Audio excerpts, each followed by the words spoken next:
Namaskar everyone. Today we'll start parsing. So what is a parser? Parser is a part of compiler. It determines the phrases of a program. Parser works at the grammatical level.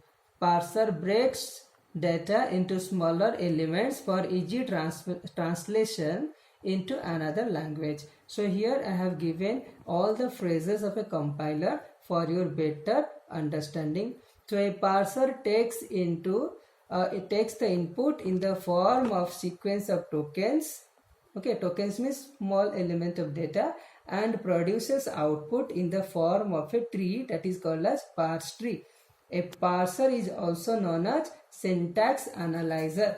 Okay, hope you can understand this. Now we'll study what are the different type of parser. Parser are divided into two types: top-down parser, bottom-up parser. Top-down parser is divided into recursive descent parser and a non-recursive descent parser. This is LL1.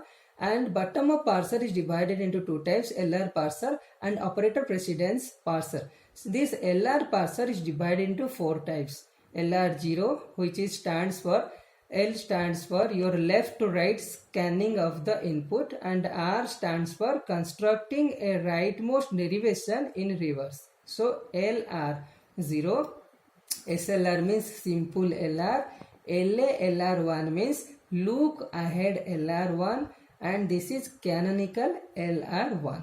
Okay, and these four type of parser, same algorithm is used, only the parsing table is different for these four type of parser, and the input buffer is given, and these are stored in the stack and they operate. Okay, hope you can understand. Then we have to create a canonical collection. Okay, canonical collection of the data item. Before creating the canonical collection of item, first we have to understand what is LR0 parsing. Okay, there are different steps. We have to understand this. So suppose for the given input string, we have to write a context-free grammar. Okay, context-free grammar means the left-hand side should contain the non-terminal. This is capital. They are represented in capital, and the right-hand side contain the both non-terminal and terminal. Then we have to check the ambiguity of the grammar. We have to add a augmented production in the grammar. Augmented production means we have to add a extra production. Okay, so then we have to create a canonical creation of LR0 items. Then we have to draw a data flow diagram, and we have to construct LR0 parsing table.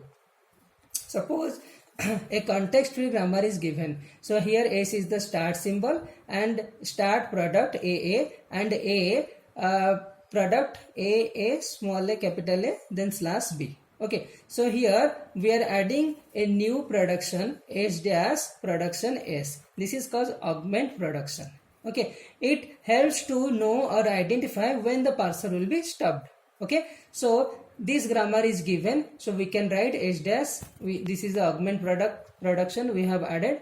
Then we can break down this S production A, then A production A production B. Okay, so then we have to create the canonical collection of LR0 and the closure. An LR0 item is a production of G with dot at some position on the right hand side of the production.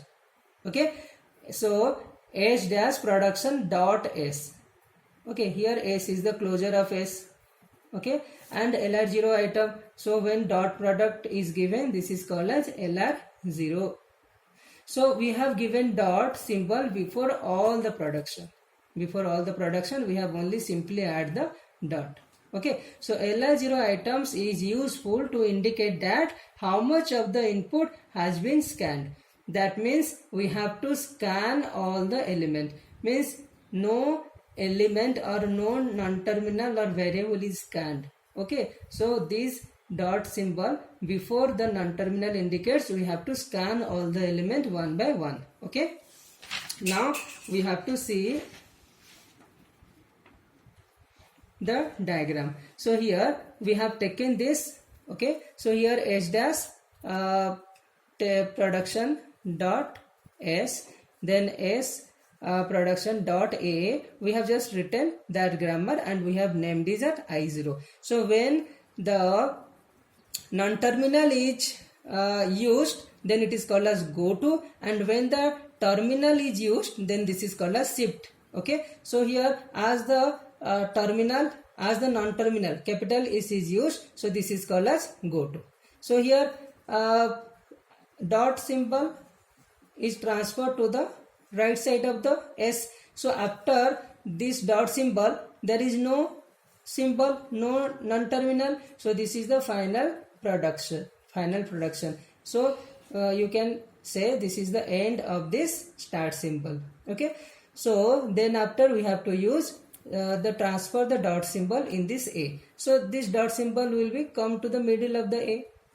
Okay, so that's why as it is a non-terminal, it is written go to A. So this is named as I2. In I2 again we are transferring there is change in state of A. Okay, so dot is finally come to the right side of A. So after this dot there is no non-terminal, no symbol is present, so this is the final state also. Okay, so now here as you can see here A dot A, so one dot symbol is given before this non-terminal A.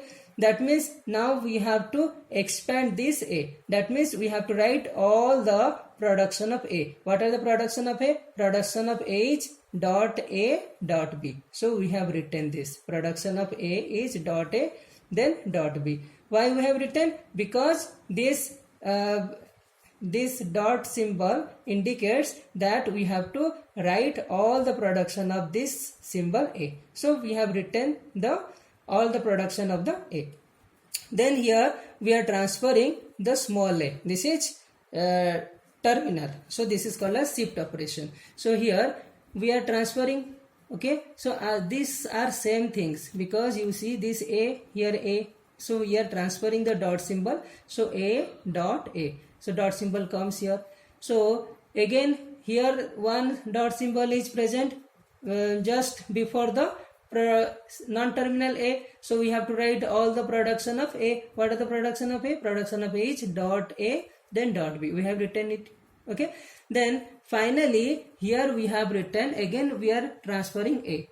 Okay. When we are transferring A, this dot symbol is transferred. This dot symbol is transferred after A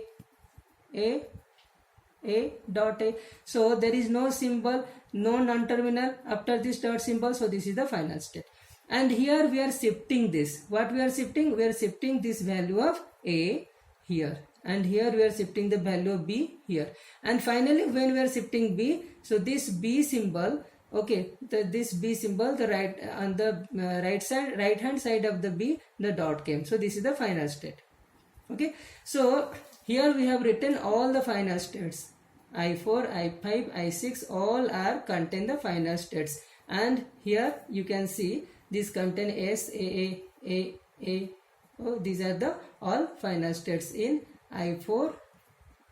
Where is I4? Here this is your I4. Okay.